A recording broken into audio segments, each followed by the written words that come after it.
Kenapa? Ada yang sedih? Enggak. Ada yang lagi galau? Enggak. Aman berarti ya? Feeling good ya? Berarti siap untuk memulai pembelajaran hari ini. Sudah berdoa teman-teman? Sudah. Oke. Jadi teman-teman, tujuan pembelajaran kita di selama 2 hari ini yang pertama adalah mengidentifikasi pengertian, ciri, karya fiksi dengan benar berdasarkan penjelasan dan juga contohnya. Kemarin sudah dikasih penjelasannya? Sudah dikasih contohnya? Lalu yang kedua adalah menyebutkan jenis-jenis karya fiksi. Tadi sudah disebutkan ya, ada 5, ada cerpen, ada novel, ada roman, ada puisi, ada dongeng, ya.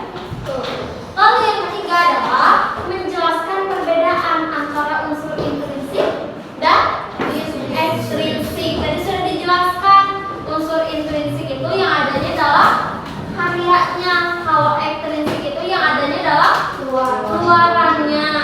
Lalu yang keempat adalah menemukan dan mengelompokkan nih unsur-unsur intrinsik seperti yang teman-teman kerjakan saat ini. Nah, mungkin nanti nextnya kita menemukan unsur ekstrinsiknya nih. Mungkin ya, atau kita lanjut pembahasan yang lain. Lalu yang keenam, menyampaikan hasil analisis unsur-unsur karya fiksi.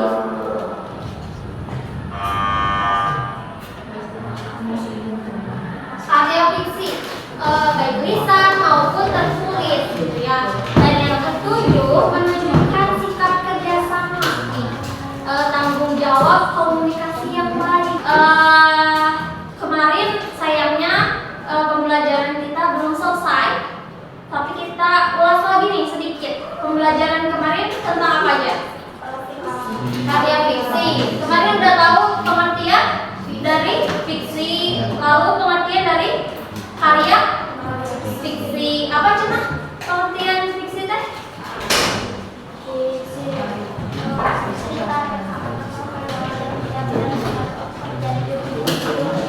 Di dunia nyata. Terus kita juga belajar tentang ciri-ciri. Ada berapa? Ada apa? Oke, Mbak, tiga. Yang empat, lalu yang terakhir, nah, dari dua kali itu sudah paham. Sudah bisa mengerjakan. Sebelum mulai belajar, kita absen dulu. Hadir semua di sini? Mati? Bila? Nah, yang akan kita lanjutkan itu adalah mengenai struktur fiksi.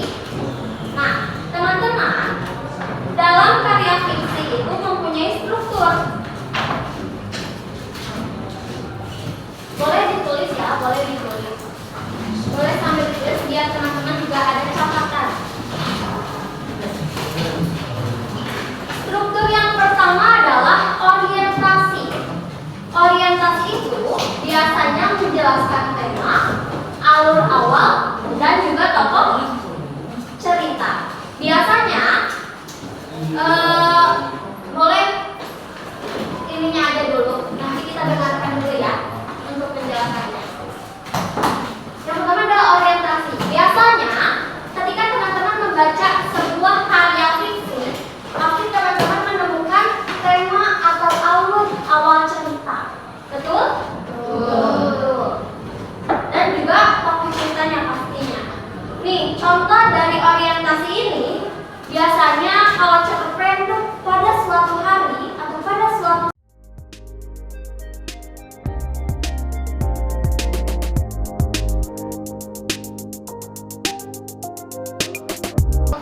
karya fiksi. Jadi kesimpulannya apa? Ada yang bacain? Yang berani ini mah pengen yang berani. Oh enggak bacain? Kenapa? Enggak baca doang. Tapi yang keras, biar teman-teman yang lain dengar. Karya fiksi merupakan hasil imajinasi pengarang yang memiliki nilai sastra menghibur dan mengandung pesan. Selain mengenal karya sastra, kita perlu memahami unsur-unsurnya agar bisa mengapresiasi dan menciptakan karya fiksi sendiri. Nah, teman-teman udah tahu nih pengertiannya, ciri, struktur,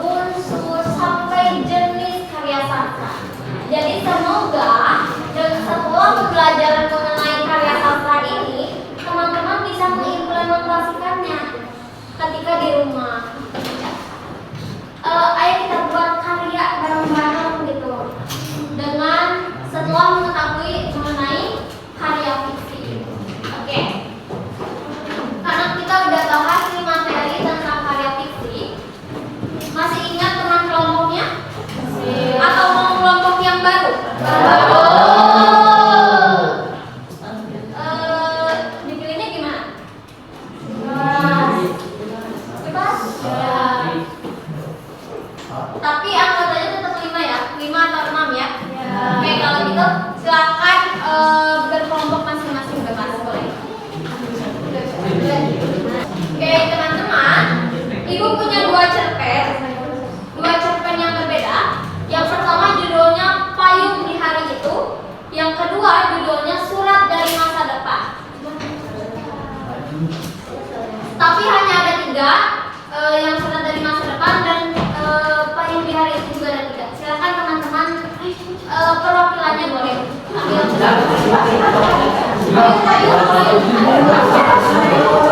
Payung aja, payung. Masa depan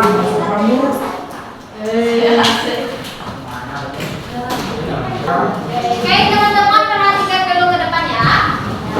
Yang pertama di atas ada nama. Silakan teman-teman tuliskan nama anggotanya di sini. Gak usah sama panjangnya, tuliskan aja nama teman-temannya. Lalu ada kelasnya bisa diisi. Dari semuanya dong. Lalu tugasnya adalah mencari unsur intrinsik karya fiksi cerpen. Tadi udah ada kan?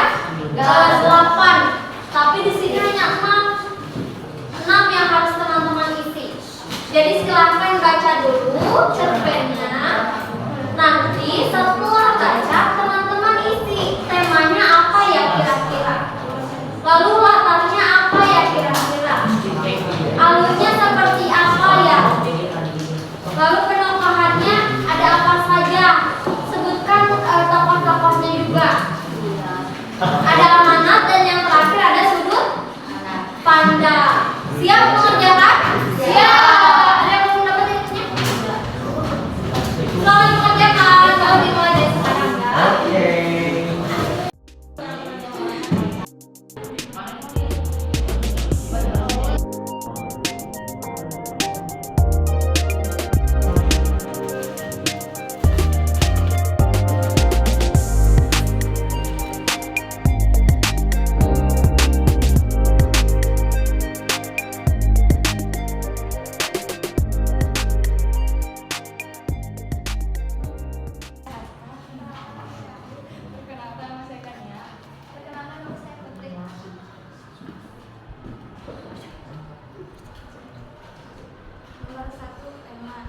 Puisinya